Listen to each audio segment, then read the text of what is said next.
அன்பின் உலகம் அன்பு நெஞ்சங்களுக்காக நான் உங்கள் அஞ்சலிடாம். இன்றைக்கி நம்ம சேனலில் பார்க்க போகிற ஒரு ரெசிபி என்ன அப்படின்னா திப்பிலி ரசம் தான். ரொம்பவே டேஸ்டியாக இருக்கும், அதே மாதிரி ரொம்பவே ஹெல்த் பெனிஃபிட் அதிகம் உள்ள ஒரு ரெசிபின்னு சொல்லுவேன். ஸோ உங்களுக்கு வந்து காய்ச்சல் இருக்குது, இல்லை கோல்டு இருக்குது, நல்ல ரிலீஃபாக இருக்கணும், நல்ல டேஸ்ட்டாக கொஞ்சம் அந்த சமயத்தில் வாயெல்லாம் கசக்கும் அப்படிங்கும்போது இந்த புளிப்பு காரம் அந்த திப்பிலியோட சுவை எல்லாமே சேர்ந்த மாதிரியான ஒரு ரசம் இருக்கும். ஸோ இது எல்லாத்துக்குமே ரொம்பவே நல்லது. டயட்டில் இருக்கவங்க கூட எடுத்துக்கலாம். ஸோ சுகர் பேஷண்ட்டாக இருக்கட்டும் எல்லாருமே சாப்பிடக்கூடிய ஒரு சூப்பரான ரசம் தான் இது. செய்கிறது ஈஸி. இது வரைக்கும் நம்ம சேனலில் வந்து ரெசிபிஸ் வந்து அடிக்கடி போடலை. ஸோ கொஞ்சம் கேப் ஆகிடுச்சு. அதுக்கு ஃபஸ்ட்டு நான் உங்ககிட்ட சாரி சொல்லிக்கிறேன். இனிமேல் நம்ம சேனலில் தொடர்ந்து ரெசிபிஸ் வரும். ஸோ மிஸ் பண்ணாமல் பாருங்கள். இந்த திப்பிலி ரசம் எப்படி செய்கிறது அப்படிங்கிறத வாங்க வீடியோக்குள்ளே போய் பார்க்கலாம்.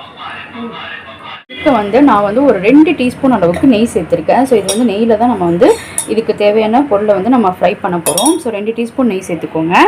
இது கூட இப்போ நம்ம என்ன சேர்க்க போகிறோம் அப்படின்னா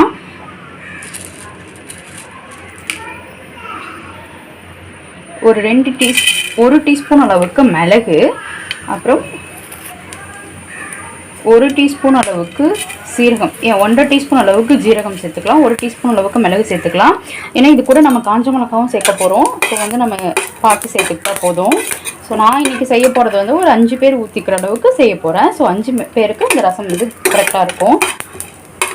ஸோ அது நல்லா பொரியட்டும்.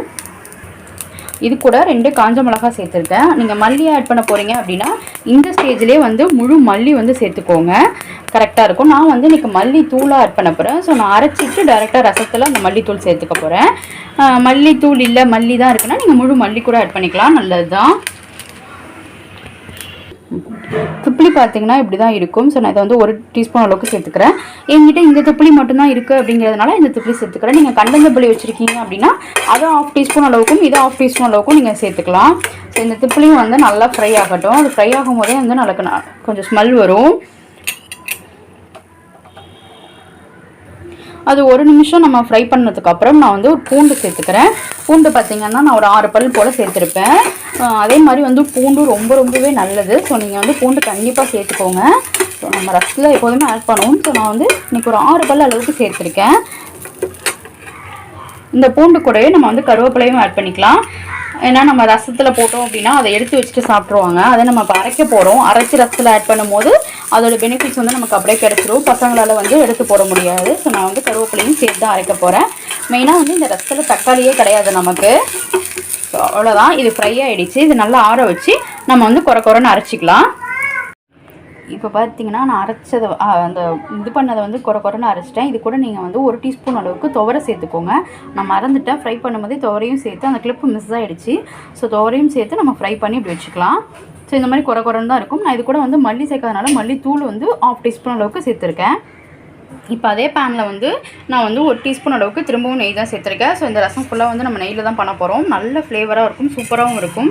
ஸோ வந்து ஒரு 1/2 டீஸ்பூன் அளவுக்கு கடுகு சேர்த்துருக்கேன். அந்த கடுகு வந்து பொரியட்டும். இப்போ பார்த்தீங்கன்னா கடுகு வந்து பொரிஞ்சிருச்சு. ஸோ இந்த ஸ்டேஜில் பெருங்காயத்தூள் சேர்த்துக்கலாம். நம்ம ஒரு 1/2 டீஸ்பூன் அளவுக்கு நான் பெருங்காயத்தூளும் சேர்த்துருக்கேன்.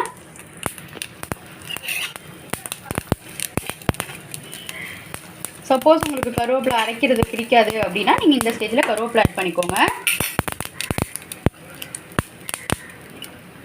இப்போ இதில் நான் வந்து ஒரு நெல்லிக்காய் சைஸ் தான், கரெக்டாக சொல்ல போனால் நெல்லிக்காவோட கொஞ்சம் சின்ன நெல்லிக்காய் இருக்கும்ல, இந்த மீடியம் சைஸ் நெல்லிக்காய்னு வச்சுக்கோங்களேன், அந்த அளவுக்கு கொஞ்சமாக புளி எடுத்து நான் அதை வந்து நல்லா கரைச்சி வச்சுருக்கேன். ஏன் இதில் இருக்கிறது பார்த்திங்கன்னா ஒரு 1/2 லிட்டர் தண்ணி இருக்கும். ஸோ 1/2 லிட்டர் தண்ணியில் நான் மிக்ஸ் பண்ணி நல்லா கரைச்சி வச்சுருக்கேன். புளி ஊற வைக்கும் போதே நான் உப்பும் போட்டு ஊற வச்சு அதை கரைச்சி வச்சுருக்கேன். நீங்கள் உப்பு சேர்க்கல சப்போஸ் அப்படின்னா இந்த ஸ்டேஜில் நீங்கள் உப்பு சேர்த்துக்கோங்க. நான் உப்பும் சேர்த்து தான் வச்சுருக்கேன். இப்போது இந்த புளி தண்ணி கூட நம்ம பவுட்ரு பண்ணி வச்சுருக்கோம்ல, ஸோ அதை சேர்த்துக்கலாம். அதையும் சேர்த்துட்டு நல்லா கலக்கி விட்டுக்கலாம். ஸோ இந்த ரசத்தில் நம்ம வந்து நார்மலாக ஆட் பண்ணுற மாதிரி மஞ்சத்தூள்லாம் ஆட் பண்ண மாட்டோம். தக்காளியும் கிடையாது, மஞ்சத்தூளும் கிடையாது, அவ்வளோதான். இப்போ வந்து இது நல்ல ஒரு 3 கொதி வந்தால் போதும், ரொம்ப கொதிக்கக்கூடாது. 3 கொதி மட்டும் விட்டோம் அப்படின்னா நம்ம ரசம் வந்து ரெடி ஆகிடும். ஸோ ரொம்பவே செய்கிறதும் ஈஸி, அதே மாதிரி ரொம்பவே டேஸ்ட்டாகவும் இருக்கும். ஒரு தட்டி ட்ரை பண்ணிங்க அப்படின்னா உங்களுக்கு கண்டிப்பாக பிடிக்கும். சப்போஸ் இந்த ரசம் வந்து மீந்துருச்சு அப்படின்னா மறுநாள் நீங்கள் அது கூடயே கொஞ்சோண்டு தண்ணி ஆட் பண்ணி நல்லா கொதிக்க வச்சு அதையும் குடிக்கலாம், நல்லது. அப்படி கூட நம்ம மறுநாளும் யூஸ் பண்ணலாம். ஸோ இது வந்து ஒரு 3 கொதி மட்டும் வரட்டும். இப்போ பார்த்தீங்கன்னா நல்லா கொதிக்க ஆரம்பிச்சிச்சு. ஸோ இந்த மாதிரி நல்லா கொதிச்சதும் நம்ம வந்து நிறுத்திடலாம். நான் மேலே கொஞ்சம் கருவேப்பிலை ஆட் பண்ணியிருக்கேன், அவ்வளோதான். நம்ம கொத்தமல்லி தழை இருந்துச்சு உங்கள்கிட்ட அப்படின்னா இந்த ஸ்டேஜில் ஆட் பண்ணிக்கோங்க. இப்போ நம்ம ரசம் ரெடி ஆகிடுச்சு. அவ்வளோதான், ரொம்பவே டேஸ்டியான திப்பிலி ரசம் வந்து ரெடி ஆகிட்டு. இந்த திப்பிலி ரசத்தை ட்ரை பண்ணி பாருங்கள். ட்ரை பண்ணி பார்த்துட்டு உங்களுக்கு பிடிச்சிருந்தா மறக்காமல் நம்ம சேனலை லைக் பண்ணி கமெண்ட் பண்ணி சப்ஸ்கிரைப் பண்ணுங்கள். உங்கள் கமெண்ட்ஸை நீங்கள் ஷேர் பண்ணும்போது தான் எங்களுக்கு எங்களோட மிஸ்டேக்ஸும் தெரியும், நாங்கள் வந்து அடுத்ததாட்டி என்ன செய்யணும் அப்படிங்கிறதும் தெரியும். ஸோ இந்த ரசம் வந்து ரொம்பவே ஹெல்த் பெனிஃபிட் உள்ளது. மறக்காமல் ட்ரை பண்ணி பாருங்கள். உங்கள் குட்டீஸ்க்கும் கொடுத்து விடுங்க. ரொம்பவே நல்லாயிருக்கும், சாப்பிடவும் சூப்பராக இருக்கும். ஸோ இந்த ரெசிபி பிடிச்சிருந்தா மறக்காமல் சப்ஸ்கிரைப் பண்ணிவிடுங்க. கூடவே இந்த பெல் ஐக்கானையும் ப்ரெஸ் பண்ணிவிடுங்க. ஸோ இனிமேல் நம்ம சேனலில் கண்டினியூஸாக வீடியோஸ் வந்துட்டுருக்கும். ஸோ இடையில போடாமல் கொஞ்சம் கேப் ஆகிடுச்சு. ஸோ அதுக்கு சாரி கேட்டுக்கிறேன்.